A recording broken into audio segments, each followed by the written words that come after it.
My Little Idiot. Chapter 2. The Drive. Headache kicks in on the drive. I'm sitting passenger seat to the rambling dealer. I'm seeing the GPS blink through streets with an end destination an hour and a half out of town.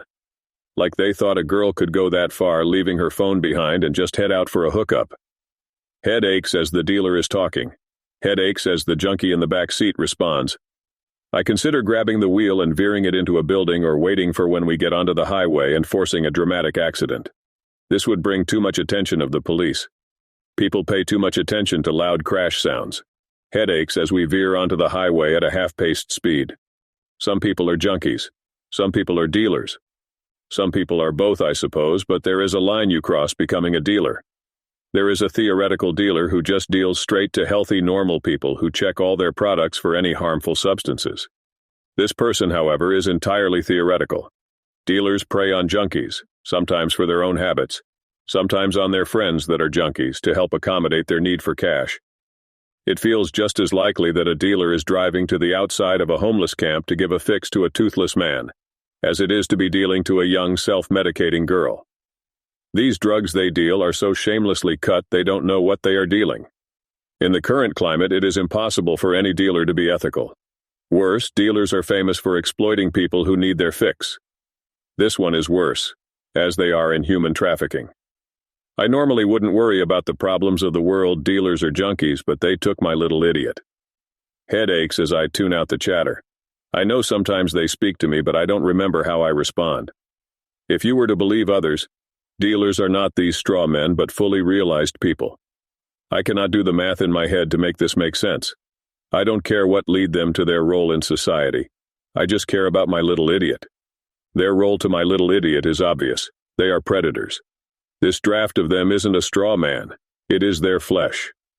My anger blossoms up as smoke. I imagine them burning, the dealer next to me. It's not that I don't hear the dealer's name. It's that I can't absorb him as being interesting enough to remember it. I recognize his breathing pattern.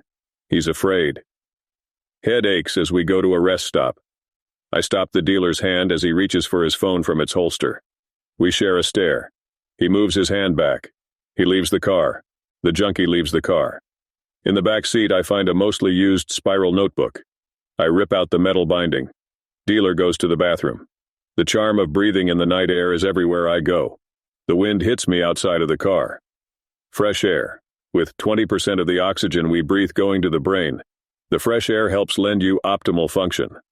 Serotonin is released into your brain and you begin to breathe with the whole of your lungs.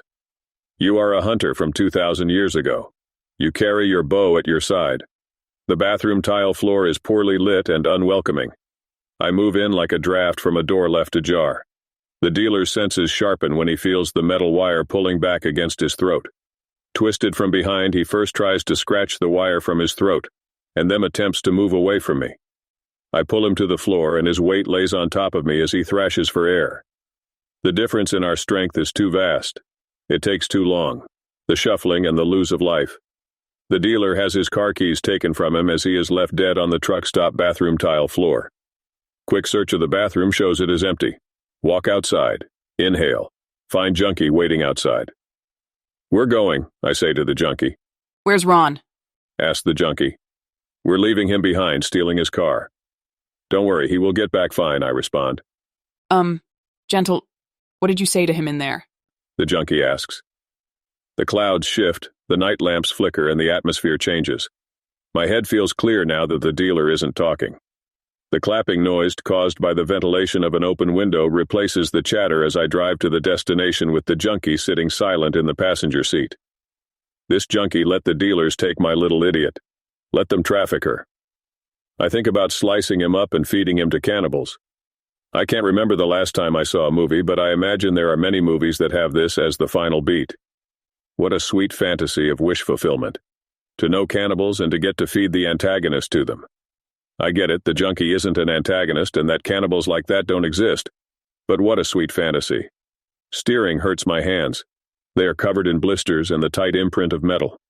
When I weight lift, I have bad habits that rip up my hands on the weights. My hands are aching as I drive.